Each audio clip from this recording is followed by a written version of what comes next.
Salut les petits potes. J'espère que vous allez bien. Aujourd'hui, on se retrouve pour notre marathon avant Halloween. J'ai dit que je posterai 2 vidéos par semaine jusqu'à Halloween. Voici donc la première vidéo d'Halloween. Mes histoires paranormales, bizarres, spirituelles. J'ai tout mis dans le même sac. Le seul truc que t'as à faire, toi, c'est prendre du popcorn, prendre un thé, prendre ce que tu veux et juste kiffer.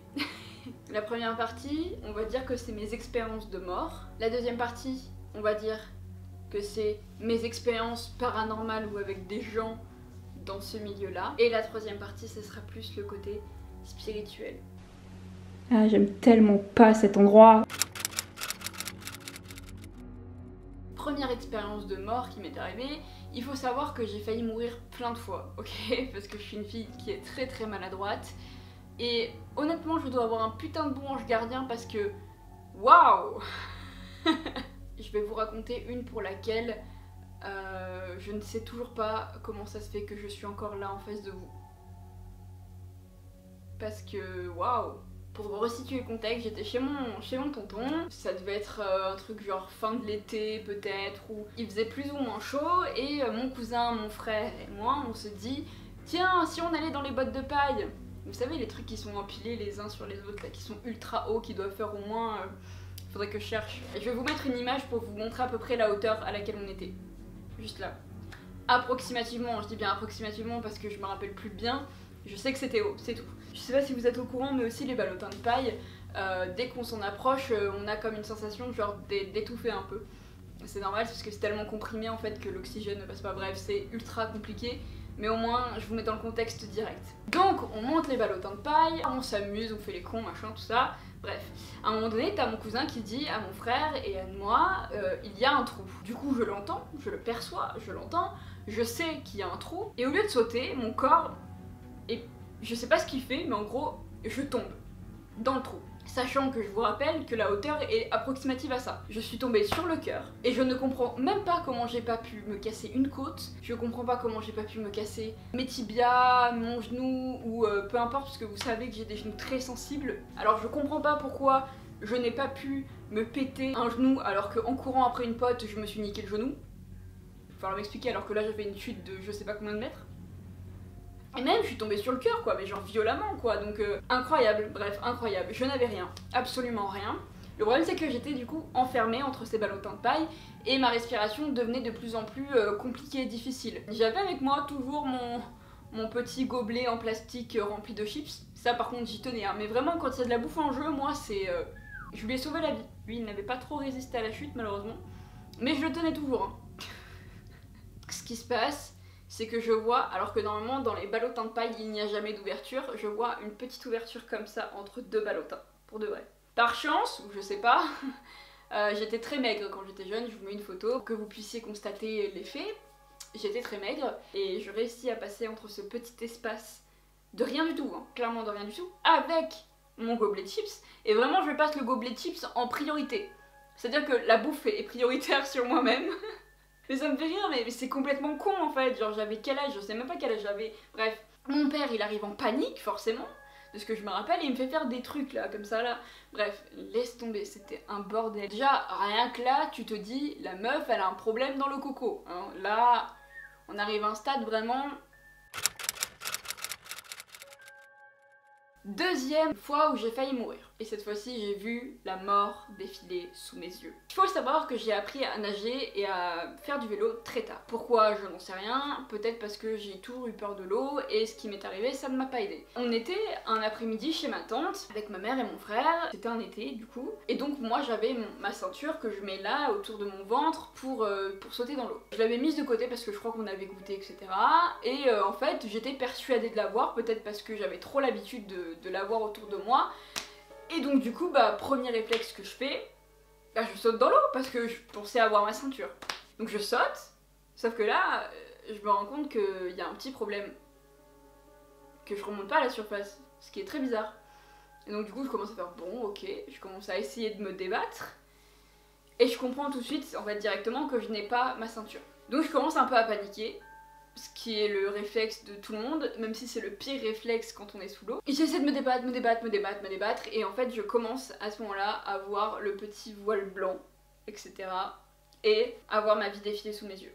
Et j'entends un cri sourd à mon oreille, donc je pense que c'est ma mère qui a dû crier. Et là mon frère saute et me sauve la vie. Littéralement. Clairement, il me sauve la vie.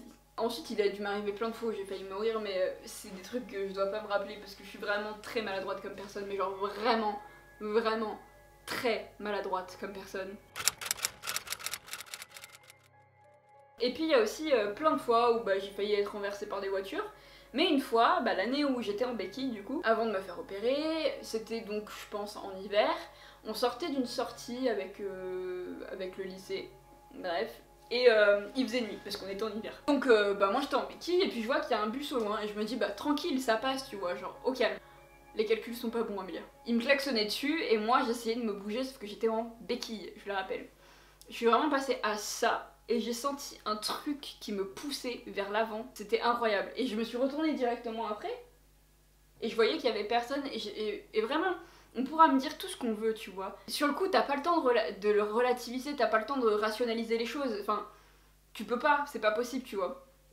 Du coup, tu te dis juste, putain, mais wesh, c'est quoi qui m'a poussé? Parce que tu sens qu'on t'a poussé, et c'est pas toi, parce que t'es en béquille, tu galères à mort. Et ça, rien que ça m'a fait ultra bizarre, et après j'en ai rigolé et j'ai laissé passer le truc, mais genre ça m'a toujours intriguée et je n'ai jamais su ce que c'était. Donc là on va dire qu'en termes de morts qui m'ont marqué, j'ai ces 3 petites histoires. J'ai jamais vraiment vécu de moments paranormaux à proprement parler. J'ai vécu par exemple des lumières qui s'éteignent, qui se rallument, des bougies qui sont un peu bizarres, bref. Des trucs un peu cons, mais qui t'alerte tout de même, tu vois. Le premier événement paranormal que j'ai connu, c'était un moment où j'étais vraiment pas à fond dans tout ce qui était paranormal. J'adorais les films d'horreur, j'ai toujours aimé ça, mais j'étais absolument pas à fond dans tout ce qui était paranormal, encore moins spiritualité, enfin bref. J'étais vraiment pas à fond là-dedans, ni même développement personnel. Pour vous dire, j'étais vraiment une gamine, adolescente, qui était un peu genre foutiste et qui y croyait à demi-mot, quoi. Je rationalisais vite les choses, en fait. Pour que vous puissiez comprendre l'histoire, il faut que vous sachiez l'histoire de mon grand-père. Faut savoir que je n'ai pas connu mon grand-père parce qu'il est mort quand mon père était jeune, que mon père avait 22 ans environ. Donc imaginez bien, ça fait très longtemps. Mon père avait dû rentrer de l'armée justement parce que mon grand-père était mourant. Et du coup, il est décédé quand il était jeune. Ce qui fait que je n'ai jamais connu mon grand-père, du côté de mon père. Et comme toute enfant normale, adolescente normale, tu te rends compte que t'as pas un grand-père du côté de ton père et tu vas forcément vouloir savoir pourquoi. Tu vas poser des questions, etc. etc. Et donc moi très vite j'ai voulu savoir qui était mon grand-père. J'ai toujours été une fille très curieuse, et parce que j'adorais que mon père me raconte des histoires quand j'étais petite, du coup forcément c'était limpide pour moi. Ce qui s'est passé, c'est que mon père m'a raconté plein de choses, voilà, mais des petits détails, pas grand chose parce que j'étais trop petite pour comprendre ou parce qu'il voulait attendre que ce soit le moment. Quand j'ai commencé à grandir, mon père a commencé à me parler de lui plus explicitement et de ce qu'il faisait, et il m'a dit cette phrase: tu lui ressembles énormément. Et moi du coup j'étais là comme oui d'accord, mais c'est-à-dire je lui ressemble énormément. Mon grand-père a fait beaucoup de choses que moi j'ai fait, ou des choses qui m'attirent énormément. Notamment il a fait du théâtre comme moi, il a fait beaucoup de musique aussi, moi c'est quelque chose qui m'attire énormément. Il écrivait beaucoup, il dessinait beaucoup, enfin bref, on se comprenait un peu quoi, enfin on était plus ou moins similaires sur beaucoup de points. Et même niveau caractériel, mon père m'a dit que vraiment on se ressemblait. C'est-à-dire qu'avant j'étais vraiment une rebelle confirmée quoi. Et il me disait il était un peu comme ça ton grand-père, il était un peu... Ton grand-père il était un peu comme ça, il était un peu rebelle, un peu autoritaire, un peu je me laisse pas faire quoi, voilà. Et il me fait je te reconnais un peu là-dedans.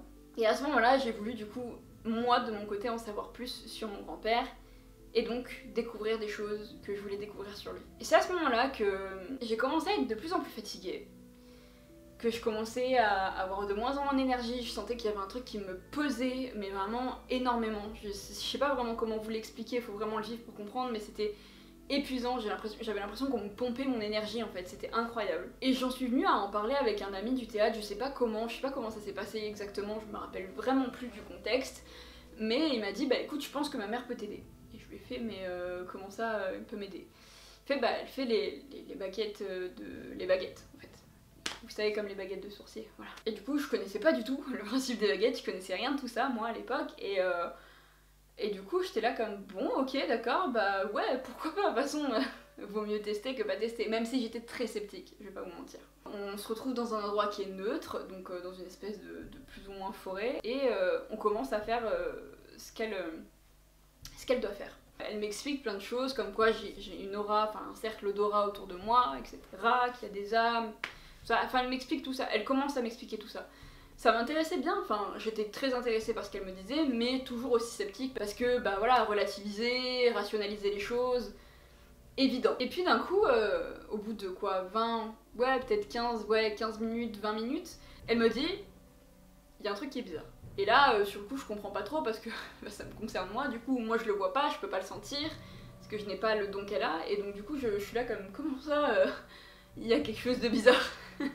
J'étais pas trop sereine à ce moment-là, vraiment pas. Et elle m'explique en gros que c'est bizarre parce que autour de mon aura, il y a que des femmes et des enfants.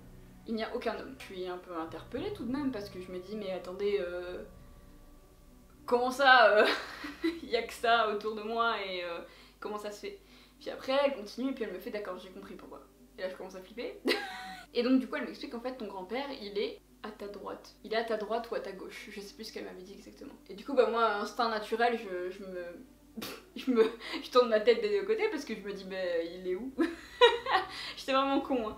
Et en gros, elle m'explique qu'il n'est pas à sa place, parce qu'en fait, elle m'a expliqué qu'il y avait une hiérarchie pour les décès, etc., que c'était le père et la mère à côté, frères et sœurs, et derrière, c'était les grands-parents, un truc comme ça, il me semble. Bah là, je commence à être de moins en moins sceptique, parce que je sens que je vais un peu mieux, ce qui est très bizarre tout de même. Elle essaie de tout faire, enfin bref, tout reconnecter correctement, je sais pas exactement ce qu'elle a fait, mais en gros, je pense que c'est une reconnexion totale avec tout, en fait. Elle me dit, on a un autre problème.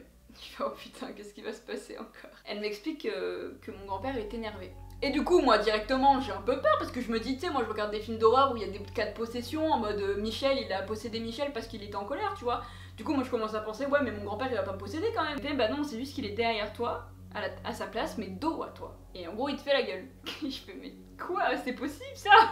Je sais pas, mon instinct me dit, je me retourne et puis je fais, non mais c'est bon papy, c'est pas contre toi, tu vois, mais tu me prends un peu trop d'énergie là.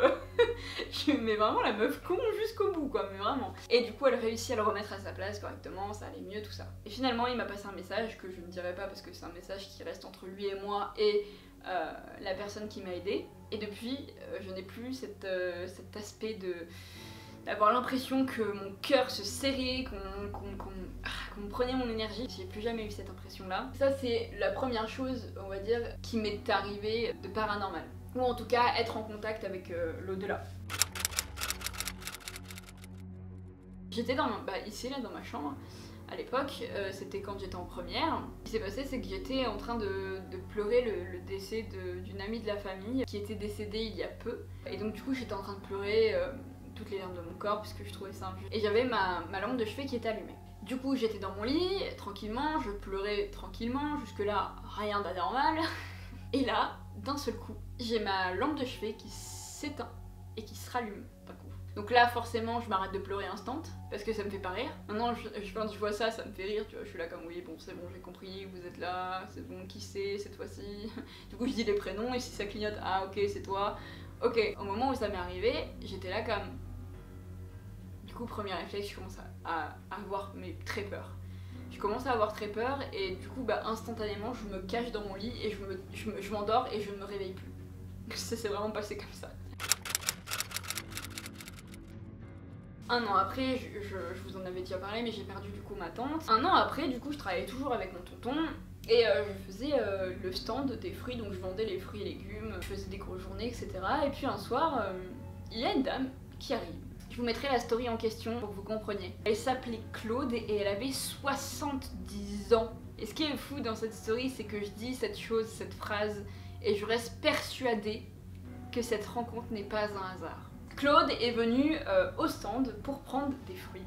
Elle était de Grenoble, elle est de Grenoble, et on a beaucoup discuté, elle et moi, c'était vraiment incroyable. Elle aimait les mêmes choses que moi, le cinéma, la photo, enfin...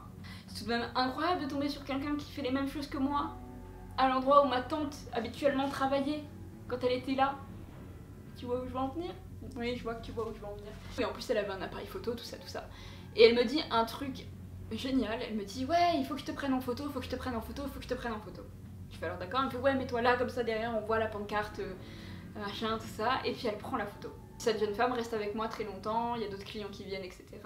Bref, vraiment un amour, elle s'occupait de moi, enfin, parce que j'étais un peu débordée de ma journée, qu'il y avait beaucoup de clients aujourd'hui, enfin, il y avait eu beaucoup de clients ce jour-là, et beaucoup par masse en fait. Mon tonton revient, etc. Elle lui dit, oui, vous pouvez être fière de votre nièce, elle est vraiment incroyable, etc. Et moi, j'étais là, je l'écoutais, j'étais là comme, mais c'est vous qui êtes incroyable en fait, madame, genre, vraiment, vous m'avez refait ma journée là. Donc, du coup, on échange nos coordonnées, elle et moi. Donc, je lui donne mon adresse mail, mon numéro de téléphone, je lui donne la totale. Elle ne m'a jamais rappelé, jamais. Et je pense que vous allez vriller au moment où je vais vous raconter la suite de l'histoire. 4-5 mois plus tard, avec ma mère, on décide d'aller voir un médium pour pouvoir parler avec ma tante. Et puis elle nous parle beaucoup des détails que c'est pas possible que le mec il sache. Enfin vraiment, il nous a dit des trucs, j'étais là comme, mais frérot, comment ça se fait que tu sais ça? Tu peux pas savoir ça, tu vois, c'est incroyable. Et c'est à ce moment-là que j'ai commencé à vraiment croire à tout ça en fait, à la spiritualité, à l'au-delà et à tout ce qui l'entoure en fait. Il pouvait pas inventer ça et tomber juste en fait. Donc en gros je lui demande si elle m'a envoyé un signe. Et le mec me dit, elle te répond de manière en mode mais tu sais très bien que c'est ça. Tu sais que c'était elle parce que purée de pommes de terre, c'est sûr que c'est elle. Il me fait mais pourquoi tu me poses la question? Tu sais que c'est moi. Elle m'explique qu'elle m'a envoyé ce signe pour que je continue dans la photo. Parce que c'était ma voix. Et qu'il fallait pas que je baisse les bras et que ça allait le faire, toujours. Du coup moi j'étais là comme ok. Et jusqu'à maintenant, même si ma tante me l'avait dit par le biais d'un tiers, j'y croyais, mais j'avais toujours une part de doute au fond de moi. Mais c'est quand même tout bonnement incroyable ce qui s'est passé par rapport à ma tante, genre. Elle m'a ramené une fille qui s'appelle Claude, qui a presque 70 balais, et qui est identique à moi-même, identique à ma personne, qui aime les mêmes choses que moi, on avait les mêmes références en termes de films, les mêmes références en termes de photographie. Incroyable, mais vraiment incroyable. Cette rencontre était tout bonnement incroyable. Et pendant longtemps, après ça, on a eu plusieurs trucs comme les ampoules qui grésillent, etc. Et on sait que c'est ma tante qui nous dit « Eh, je suis là !»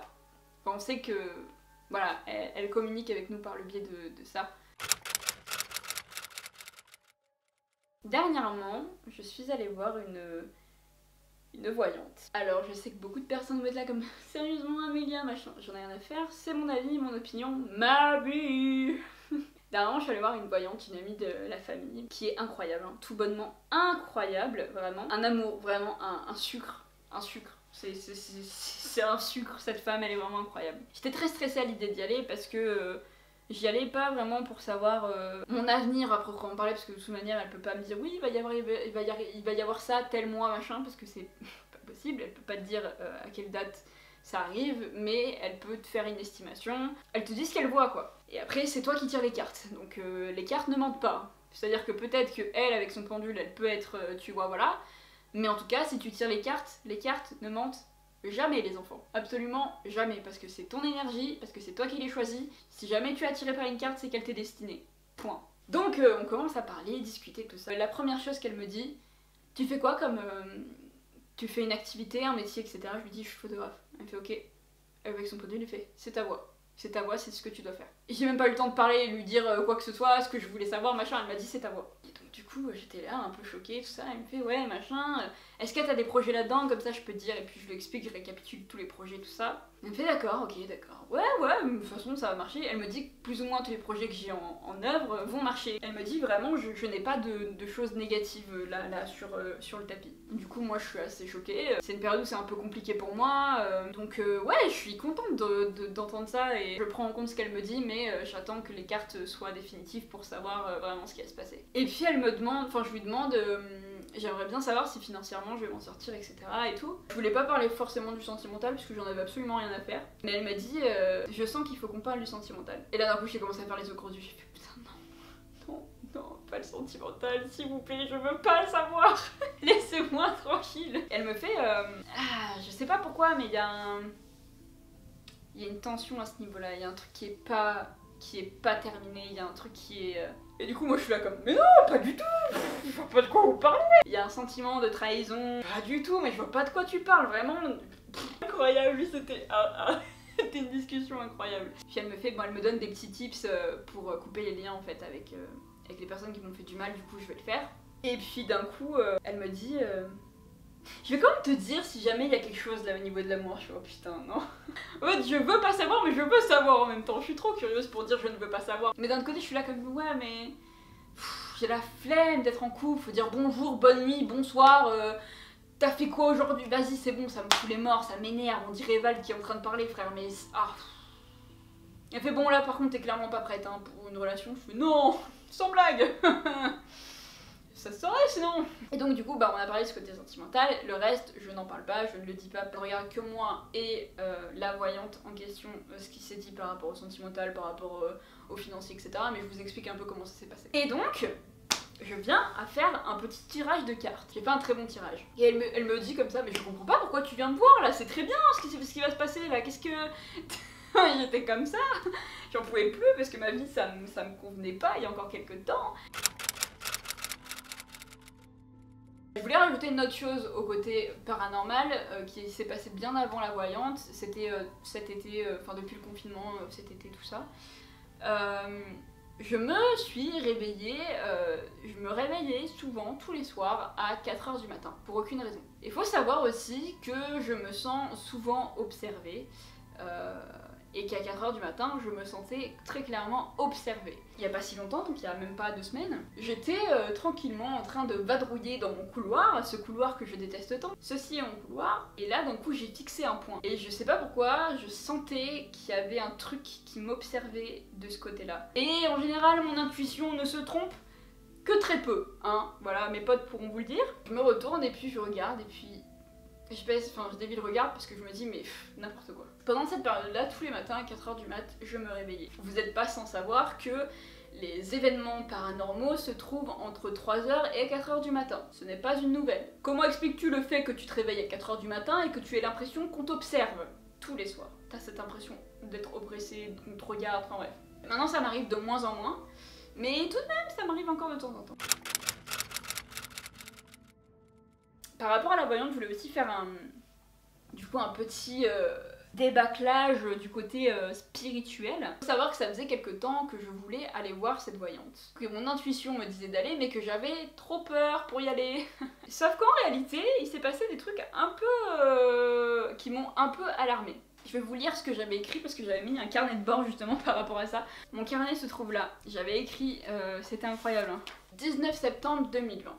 Il s'est passé beaucoup de choses depuis le 12 avril, mais hier était une soirée beaucoup trop incroyable et déstabilisante pour moi. J'ai d'ailleurs, hier, posté ma fameuse vidéo « Vos histoires paranormales ». Et tout s'est enchaîné très vite. Je suis rentrée de cette fameuse soirée, et nous avons discuté avec une amie qui m'a parlé d'une expérience avec une médium. Elle m'a expliqué le M dans la main, et il s'est avéré que j'ai les deux. Que je les ai dans les 2 mains et ça m'a un peu choquée mais pas bien plus. Puis je regardais une de mes vidéos de la rentrée et là en suggestion juste en dessous une vidéo intitulée La ligne de vie. Ce qui est tout de même incroyable quand tu ne regardes pas des vidéos sur la ligne de vie et etc. d'avoir ça en suggestion. Alors qu'il y a genre 10 minutes tu parlais de M dans la main. Voilà. Ensuite j'ai eu une heure miroir, minuit 1.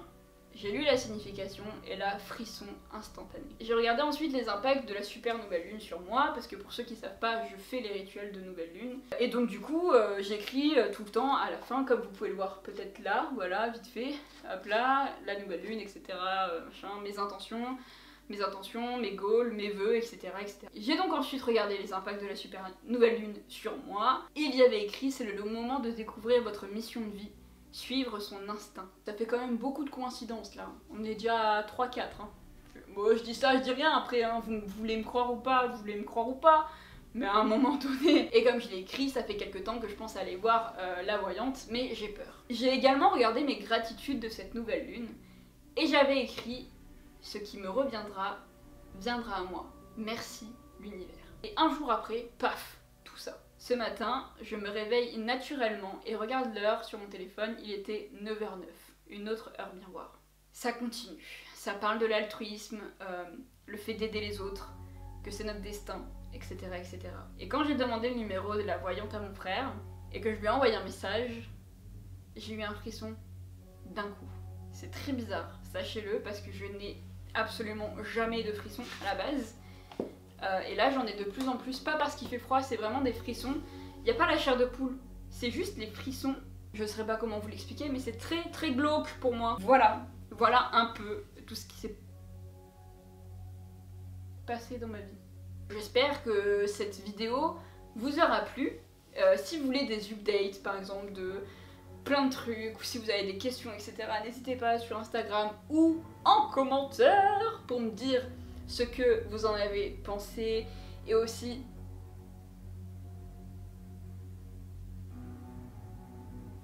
aussi si vous avez des questions. Et puis moi voilà, je vous fais plein de gros bisous et je vous dis à vendredi pour une nouvelle vidéo.